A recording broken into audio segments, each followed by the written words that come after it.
Hitman 3, the end of a trilogy, is here, and it's probably the last Hitman we'll see for a while, given IO Interactive, its developer and also IP owner, will be working on other projects for the next few years. So how does Hitman 3 leave this trilogy and this overall series? And well, I'll say, as a big fan of this series, and this one definitely scratched an itch I had for a while for more maps in this particular trilogy. But I think before we talk about these maps, we have to talk about the story.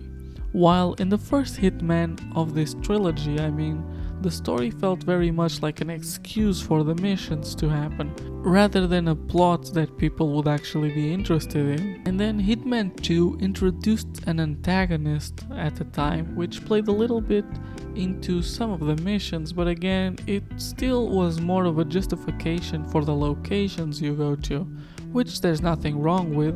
But now, the story of 3 is not gonna be winning any awards, and it's not some mastercraft of storytelling, but there's definitely some long-term payoffs that really work.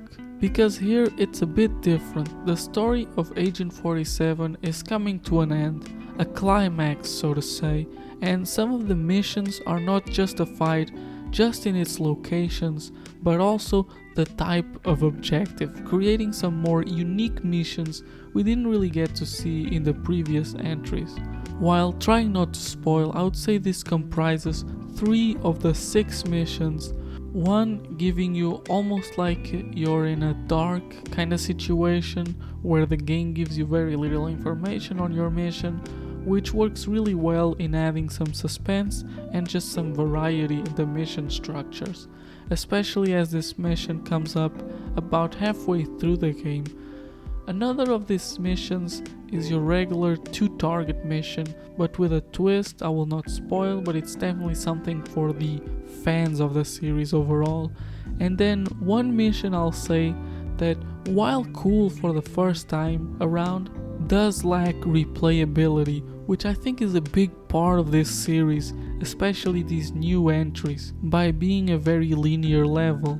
So that means that out of the 6 missions, you are only realistically going to be replaying 5 of them, which is not bad, but it does put it at about the same as Hitman 2, which also had 6 maps, and one of them also had much less replayability than the others, and slightly under the first Hitman, the 2016 one, that had 7 maps, but one of them is the tutorial map that is also accessible in all the other games. So realistically it has 6, but also important to remember is that game came out episodically, unlike 2, and this third entry as well, which has all the main maps from day 1, which I personally prefer.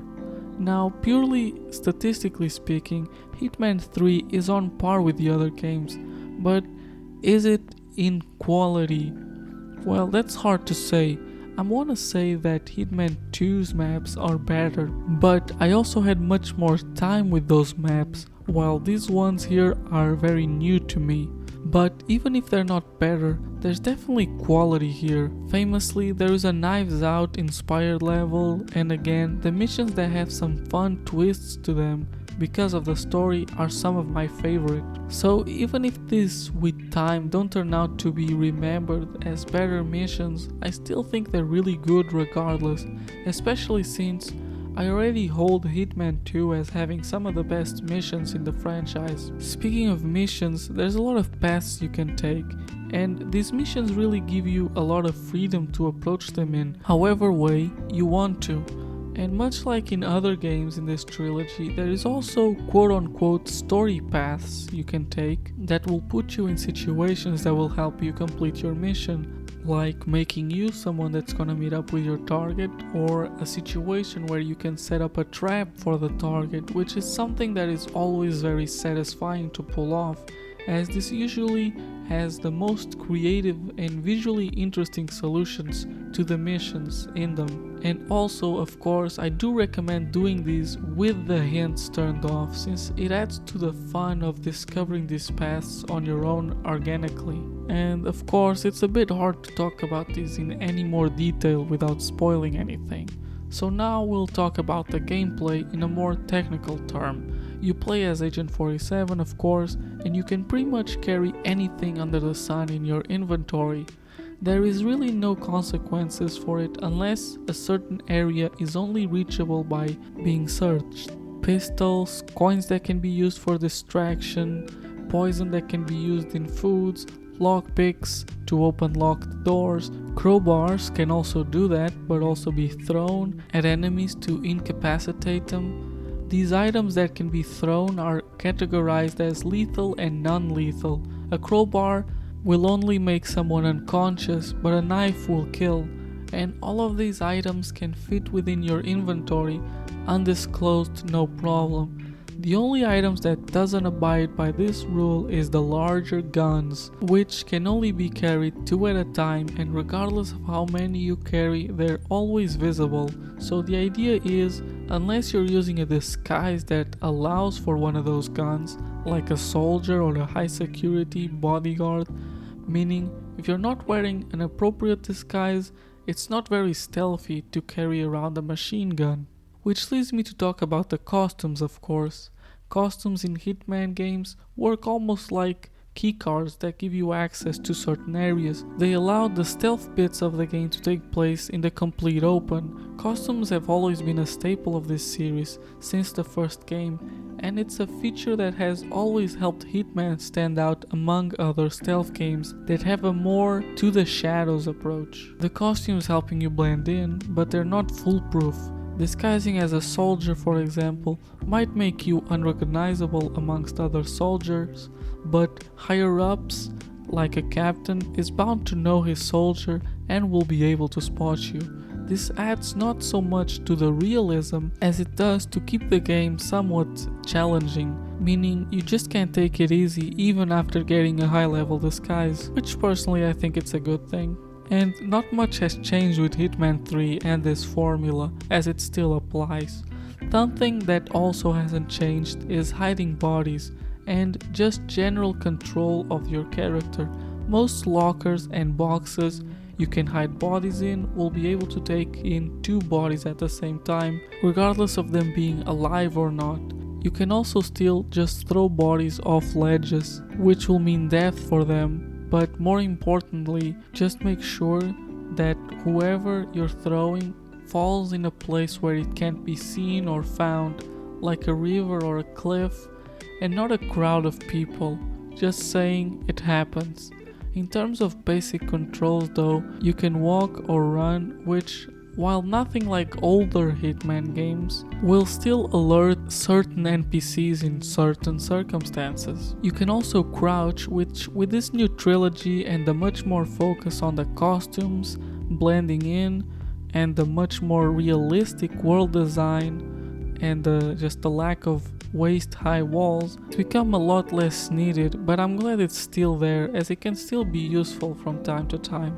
And then you can also, of course, subdue enemies. This can be done barehanded or with a weapon, and again, much like with the types of weapons, it can be lethal or non-lethal, with the barehanded technique being able to do both. And of course, as a Hitman game, you can't jump. But to be fair, in this game you can leap over certain walls and objects, and most objects you can't climb either don't make sense, like a dinner table, or just wouldn't be possible, like jumping over a high wall. Again, and I have said this before, a lot of it feels like other Hitman games, especially of this trilogy, and maybe for other games that would be bad, but this type of gameplay already feels so polished, even with its first entry mechanically at least. I did encounter a couple bugs with the NPCs and also weapons, but thankfully, because of the more laxed saving feature of this trilogy, being able to save basically whenever you want and how many times you want, which was a limit imposed by some older Hitman games, which, while not restrictive, I still think stifled some creativity, and I'm glad they got away with it, except of course for the master difficulty, where it makes sense. Graphically now, I was actually really impressed. I wasn't expecting such a big up in quality, especially since the upgrade from 1 to 2 was already so minor. But no, there's definitely a big change in just the overall quality, especially in lighting and weather effects, which these new levels sure like taking advantage of to create a very moody setting.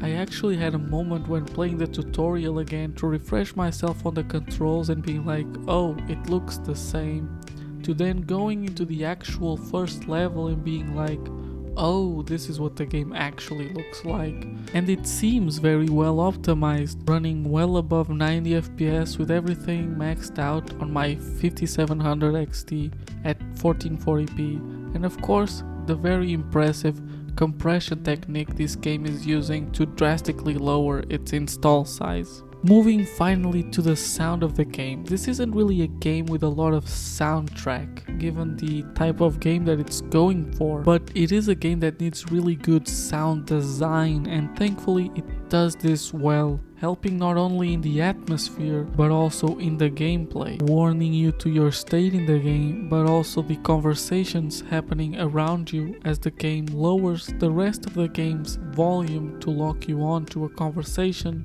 the game has to guess you're listening to, or even bring your attention to it happening. It is a very clever system and a great way to lead you to some of the more scripted events. Overall, Hitman 3 feels like the end of a game more than it does a trilogy. This whole trilogy feels like one big Hitman game, and the release of Hitman 3 felt more like the release of a new batch of maps, and that's not a bad thing. I'm really fond of this new trilogy of Hitman games, and I think it's already very good, and it didn't need big changes for this third entry.